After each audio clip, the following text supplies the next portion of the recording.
Kembali di kabar siang, pemirsa, ada beragam peristiwa dari penjuru tanah air yang sayang untuk kita lewatkan. Berikut kami hadirkan rangkumannya dalam segmen kabar pilihan daerah sorotan dari penjuru negeri.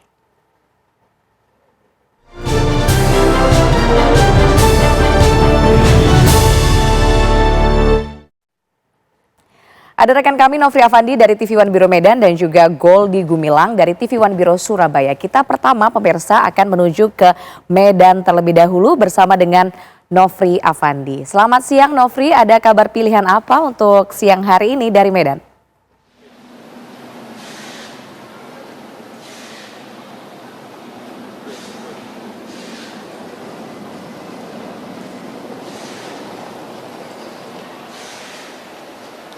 Ya baik Fadeni dan juga pemirsa, pada siang hari ini informasi pertama mengenai jelang Natal, tampak arus kendaraan pemudik Nataru mulai ramai lancar dari arah Pulau Sumatera, tujuan Jawa yang melalui Pelabuhan Bakauheni Lampung. Sebelumnya pelabuhan mengalami kemacetan, kini telah terurai. H-3 jelang Natal, tampak arus kendaraan pemudik Nataru mulai ramai lancar dari arah Pulau Sumatera, tujuan Jawa yang melalui Pelabuhan Bakauheni Lampung. Sebelumnya pelabuhan mengalami kemacetan, kini telah terurai. Aktivitas bongkar muat penumpang kapal kembali lancar. Menyusul cuaca yang kembali normal, akhirnya antrean kendaraan di Pelabuhan Bakauheni terurai. Lalu lintas di area dermaga 1 hingga 7 terlihat lancar. Walau ada beberapa kantong parkir dermaga yang masih dipenuhi oleh kendaraan truk. Pihak pelabuhan mengimbau para nakoda untuk selalu waspada sebab informasi dari BMKG. Gelombang tinggi dan hujan lebat masih berpotensi di Selat Sunda dalam beberapa hari ke depan.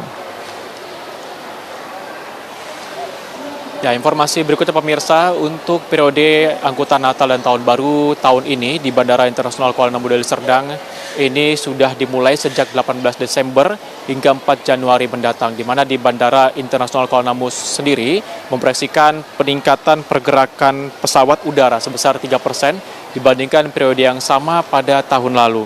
Di mana berdasarkan data hari ini, data kemarin maksud kami 21 Desember 2025 mencatat 204 pergerakan pesawat atau meningkat 14,6% dibandingkan periode yang sama tahun 2024. Sementara itu untuk jumlah penumpang harian mencapai 23.312 orang atau mengalami penurunan sebesar 5,2% dibandingkan periode yang sama tahun lalu. Untuk akumulatif sejak 18 Desember hingga 21 Desember ini pergerakan pesawat tercatat sebanyak 1.427 pergerakan atau meningkat 19% dibandingkan tahun lalu. Namun demikian, untuk jumlah pergerakan penumpang secara kumulatif ini tercatat 146.112 orang atau mengalami penurunan sebesar 10,2% dibandingkan periode yang sama pada tahun lalu. Keberangkatan terbanyak ini dari Bandara Kuala Namu menuju ke Kuala Lumpur sebesar 16%, sementara kedatangan terbanyak ini dari Bandara Soekarno-Hatta menuju Kuala Namu sebesar 69%.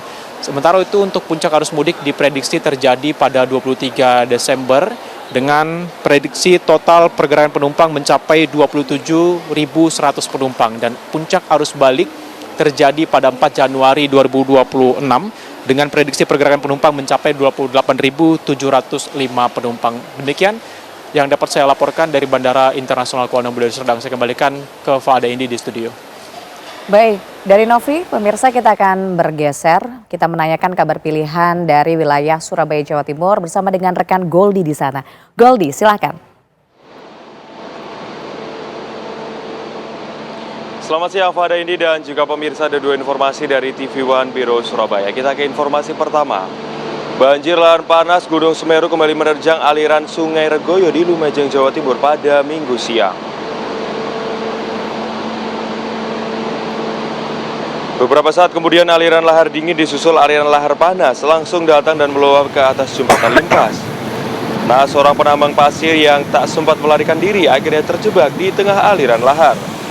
Menurut warga, lahar Semeru kali ini datang secara tiba-tiba dan cukup besar, meskipun di lokasi sedang tidak terjadi hujan, yang mengakibatkan akses penghubung antar dusun terputus. Banjir lahar dingin dan lahar panas Gunung Semeru hampir setiap hari terjadi dipicu hujan lebat di hulu sungai. Untuk itu masyarakat diimbau agar semakin meningkatkan kewaspadaannya, terutama yang beraktivitas dan berada di sepanjang aliran sungai yang berhulu di Gunung Semeru.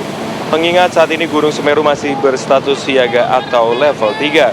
Sejumlah warga dan penambang pasir langsung bergegas menyelamatkan diri saat memperoleh informasi akan datangnya banjir lahar dingin dan panas Gunung Semeru di aliran Sungai Regoyo, Desa Gondro Ruso, Kecamatan Pasiran, Lumajang, Jawa Timur.